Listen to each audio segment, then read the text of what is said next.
국민의힘 막장 여론전으로 가보겠습니다. 와, 난 이렇게까지 망가지는 여당을 본 적이 한 번도 없습니다. 왜냐? 원래 그 바닥이 그냥 막장인 애들이에요. 한번 볼까요? 자, 가장 먼저 나왔던 저 보도 단독. 윤석열이가 김건희의 문자를 한동훈이가 무시하니까 이런 새끼를 어떻게 믿냐? 라는 이야기를 했다는 거예요. 경로지 경로. 사실 경로라고 말하지만 쌍욕이라고 읽어야 되는 거죠. 네. 그러니까 저 이런 새끼 그 한마디만 했을까?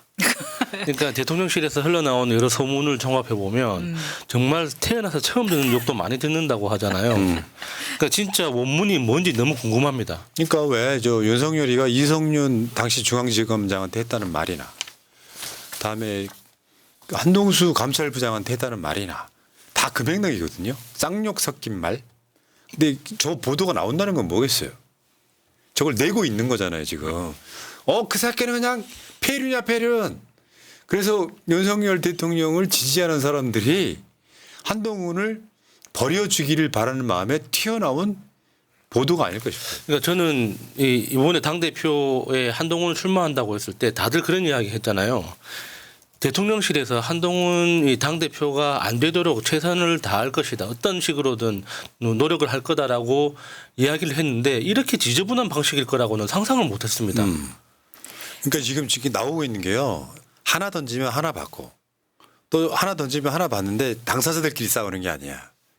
뭔가 하청의 냄새가 나. 싸우는 사람들이 다 그런 느낌이에요. 그러니까 뭐 댓글팀 나왔으면 다 나온 거고요. 그러니까 완전 개 막장 들어가는 거야. 야, 너 낚으려고 댓글팀 운영했잖아. 아니에요, 아니에요. 앞으로 그럴 일 없을 거예요. 뭐 이 질을 하고 있는 거예요. 네. 자, 토론회가 어제 처음 열렸죠. 한동훈 여사님께서 사과의 뜻이 없다는 것을 확인하는 입장을 여러 공로로 확인했습니다. 대통령실 자체가 사과하지 않겠다는 입장이 너무 명확했습니다. 그러니까 저에 대한 초유의 사퇴 요구까지 이어졌던 것이고요. 난 저 한동훈 말 100% 맞다고 생각해요. 실제로 김건희는 한동훈한테 보낸 텔레그램 수정해서 밖으로 오픈한 것도 사퇴할 마음이 없었어요. 그냥 인증샷일 뿐이야. 사과할 마음이 없었다. 사과할 마음이 아예 없었다고요. 그리고 한동훈이는 김건희 텔레그램만 갖고 상황 판단합니까? 대통령실에서는 사과 안 시키려고 했다. 그래서 내가 이거 답을 하기가 애매하고 그래서 결국 사과 안 한 건데 이제 와서 저런 소리 한다. 그런데다가 지금 문자가 5개가 까였는데 그중에 2개는 한동훈이 받아본 적이 없다는 이야기가 있는 거예요. 지금. 아 미치겠네.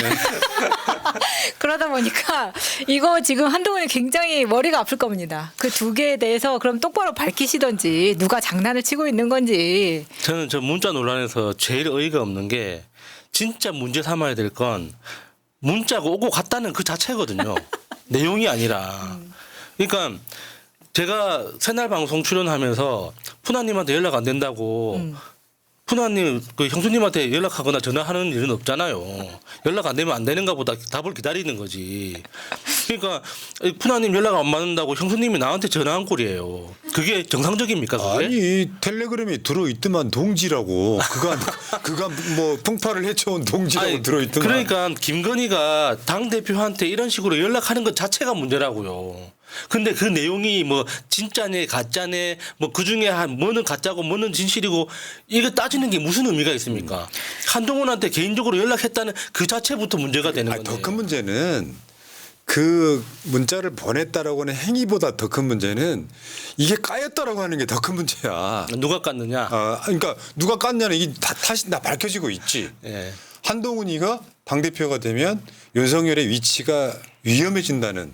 그래서 한동훈이를 당대표 시키면 안 돼. 아까 윤석열이가 그랬잖아. 저런 새끼를 어떻게 믿냐고. 그러니까 이미 총선 이전부터 있잖아요. 저 마리 왕뚜아네트 뭐 그전에 이제 명품백 받은 거 사과해라 뭐 이런 여론이 있어갖고 당시에 한동훈이가 좀 이런 측면이 있었잖아요.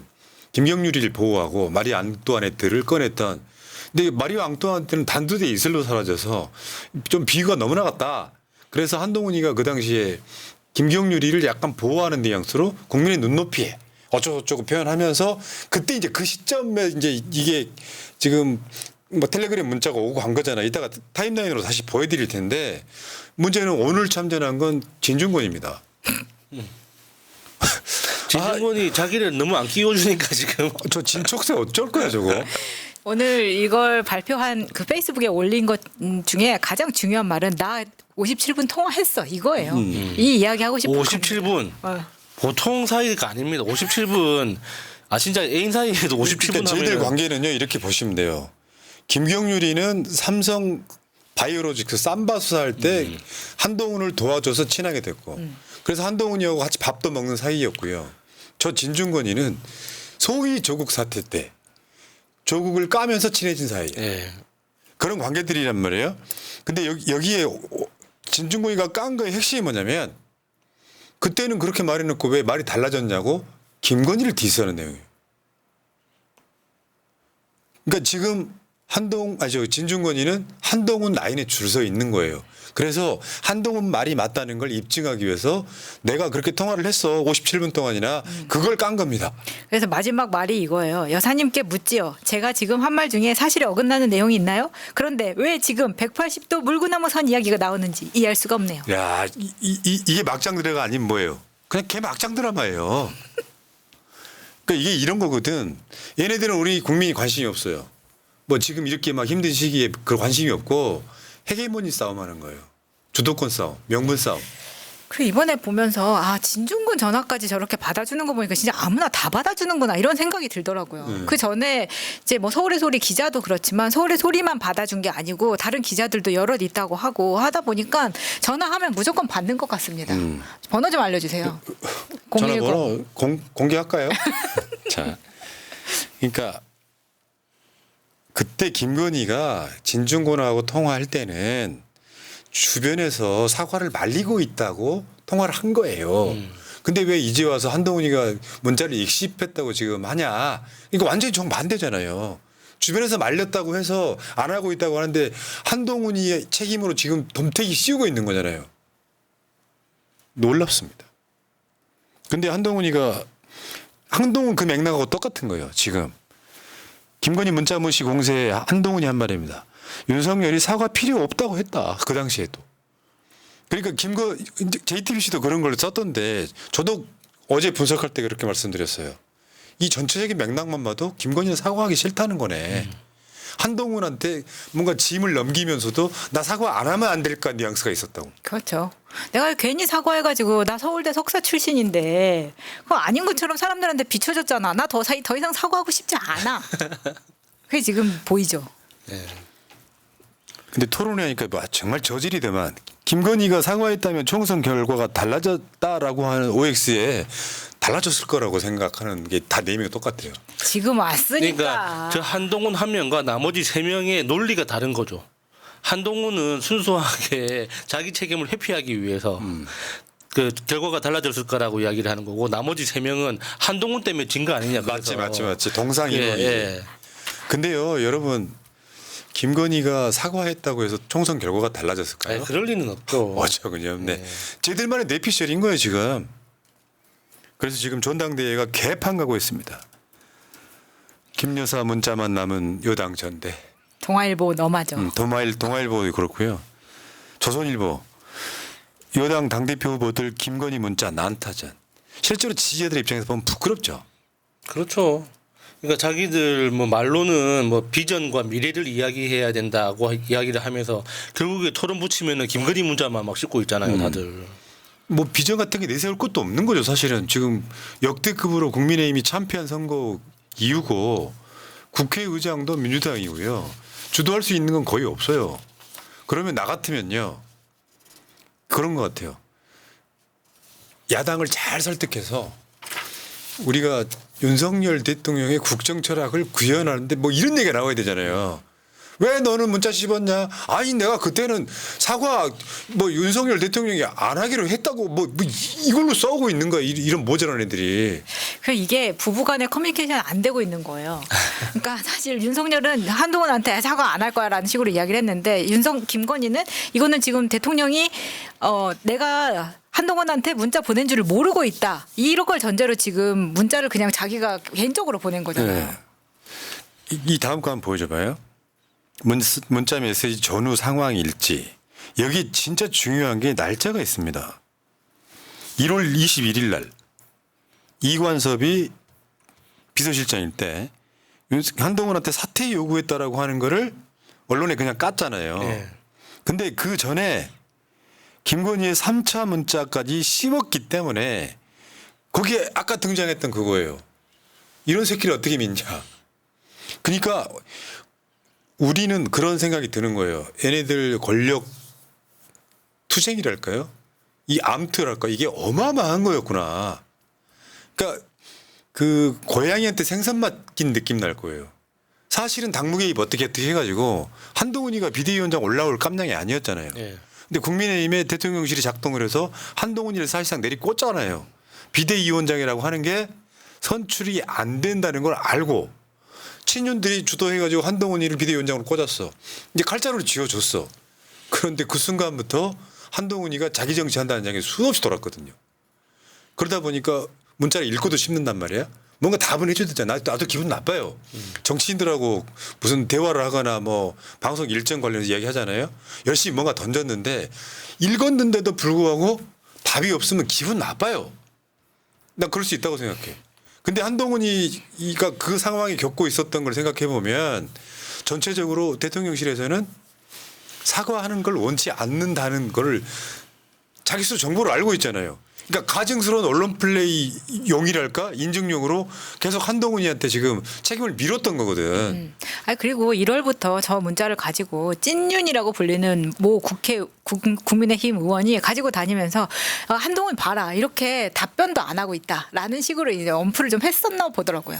그런 상황들이 있었기 때문에 그때부터 작업은 시작된 게 아니냐. 그런데다가 텔레그램의 특성상 내가 문자를 보내놓고 상대방이 보기 전에 지워버릴 수가 있는 거잖아요. 나는 일단 보냈는데 나중에서 지금 이게 원본이 한동훈한테도 없다는 거 아닙니까? 근데 텔레그램 좋은 점이죠. 그게. 네. 근데 5개 중에 2개는 자기가 본 적이 없다는 그런 이야기가 나온다고 한 것 자체가 이게 지금 완전히 진흙탕 싸움이라는 그러면은 거죠. 김건희가 문자 보내놓고 보기 전에 삭제를 했다고요. 본인은 캡처만 캡처를 하고. 해놓고 그렇게 했을 가능성도 있다. 그러니까 한동훈이가 당대표가 되면 사실상 윤석열의 지위가 위험해진다고 생각하는 정도 같아요. 그렇죠. 그러니까 많은 사람들이 그렇게 분석을 하잖아요. 지금 그 윤석열하고 한동훈의 관계는 전두환과 노태우의 관계다. 그러니까 노태우가 전두환이 밉거나 싫어서 처벌을 한 게 아니라 정치적 입장 때문에 어쩔 수 없이 처벌을 할 수밖에 없어서 백담사에 보낸 거잖아요. 그러니까 한동훈도 지금 똑같은 입장이 있는 거기 때문에 만약에 한동훈이 대권을 잡으면 결과적으로는 윤석열을 때릴 수밖에 없다. 자기를 위해서. 대권이요? 그럴 상정 자체 하지 마요. 없지만 그러니까 지금 그 한동훈의 입장이 그렇다는 거예요. 그러니까 윤석열 입장에서는 자기 후계자로 한동훈이 제일 위험한 사람이 돼버렸다는 거죠. 그러니까 이게 이런 거요. 단순하게 자기들끼리 진짜 패는 안 까고 있는 상황. 왜냐하면 공범이거든요. 사실은 맞아요. 검찰로 공범이라서 그걸 안 까고 있는 상황 중에 쉽게 표현하면 윤석열과 김건희가 저 새끼 당대표 되면 우리는 사실 좀 위험해진다. 예. 그래서 한동훈이를 지금 막다른 골목으로 몰고 가고 있는 거고 한동훈도 여기서 물러날 수가 없는 거고 사실 한동훈이가 이번에 대선 그러니까 당대표 출마하는 거 좀 이상하긴 했거든요. 나머진 다 현역 의원들이잖아요. 후보들이. 근데 저렇게 나온 이유가 내가 여기서 그냥 당대표도 안 나가고 있으면 정치적으로 완전히 끝났다라고 생각하는 측면이 있을 것 같고 어차피 윤석열이 따라 나와서 법무부 장관하고 비대위원장 하는 상황이 되면 나도 정치에서 지금 내 운명을 걸어야 되는 상황까지 왔는데 이 수준들이라는 게 너무 떨어지니까요. 정치 그런 식으로 하면요. 결국은 망하는 거예요. 공멸. 그래서 서로의 멱살을 잡고 있는 상황인 거잖아요. 그러다 보니까 완전히 막으로 치닫을 수는 없는 겁니다. 그래서 어저께 그 토론회에서 원희룡이 속도 조절을 좀 한 거라고 보이거든요. 왜냐하면 그 전날까지만 하더라도 한동훈의 어떤 뭐 공천 모의에 대해서 막 공격을 엄청 심하게 하다가 토론회에 들어가니까 막상 한동훈은 더 공세적으로 나왔거든요. 그게 무슨 얘기냐. 사실대로 이야기를 해라. 들은 대로 이야기를 하라고 하는데 이제 원희룡은 오늘 뭐 그 당에서 선관위에서 그만하라는 이야기를 너무 많이 들었기 때문에 나는 여기서 그만할 수밖에 없다. 하지만 나는 자료는 다 가지고 있지만 더 이상 이야기하지 않겠다. 민생을 얘기하자 이런 식으로 나가거든요. 근데 이게 지금 지인, 인척, 가족 이런 단어를 써가면서 원희룡이 공격을 했기 때문에 이 공천 모의에 대해서 여기에 대해서 그러면 우리가 알고 있는 한동훈의 가족들이 많이 있잖아요. 특히나 처가. 그리고 처음에 한동훈이 이렇게 나온다고 했을 때 처음에는 여의도에 사무실을 갖고 있었던 게 아니에요. 처음에는 마포에 장인 빌딩에 사무실을 만든다고 처음에 그렇게 기사가 났었는데 그 이후에 사실은 사람들이 보기에 아니 출마를 하는데 왜 여의도가 아니라 마포에 빌딩 사무실을 가지고 있냐 해서 지금 뭐 여의도로 옮긴 걸로 알고 있거든요. 그러면 애초에 그 마포 빌딩에 들어갈 때부터 그 손이 움직이지 않았겠느냐라는 의혹을 많은 사람들이 제기하고 있다는 겁니다. 그러니까 이게 이제 사실은 이재명 대표가 지금까지 꾸준히 당했던 악마화 작업이에요. 봐라, 내가 어제 국민의힘에 그 지지자들 사이에 도는 거 몇 개 있거든요. 뭐 공개방에 올리지는 않는데 이걸 보면은 어마어마해요. 서로의 악마화가. 그러니까 단순하게 우리가 그냥 꿀잼각으로 보는 정도가 아니라 완전히 운명을 걸고 있기 때문. 노래 가사 같습니다. 그게 국민의힘 그 종족의 특징이죠. 민주당을 공격할 때보다 자기들끼리 싸울 때 더 진심이다. 그렇더라고요. 예, 예. 적당히가 없더라고요. 네. 자, 한동훈, 김건희의 싸움이죠, 사실. 윤석열이는 그런 느낌일 거예요. 디테일은 잘 모르고 검사 생활하면서 한동훈이가 윤석열의 뭔가 비리를 잡고 있다는 사실조차도 모를 것 같습니다. 왜냐하면 야 압수수색해 그걸로 끝나는 수준의 윤석열이고 그보다는 똑똑한 한동훈이라. 근데 이런 느낌 비유가 될까요? 오늘 골드버튼 언박싱 했는데 내가 야수님이랑 싸웠다고. 야수님이 유튜브 채널 따로 차려 나가서 금방 100만 되는 거랑 비슷한 거예요. 배신감 존나 쩔지야지. 내가 그게 안 된다는 걸 알기 때문에 열심히 하고 있습니다. 감사합니다. 자, 배신감은요. 배신감은 원래 그런 사람, 나랑 사이가 먼 사람한테 배신감을 느끼는 게 아니에요. 가장 가까운 사이는 훗날 가장 왼수가 되는 건 그렇죠. 불문율 같은 거예요. 여기까지 하겠습니다. 금나님 새날 화이팅 하셨고요. 엄지척 해주셨습니다. 박바다님까지 고맙습니다.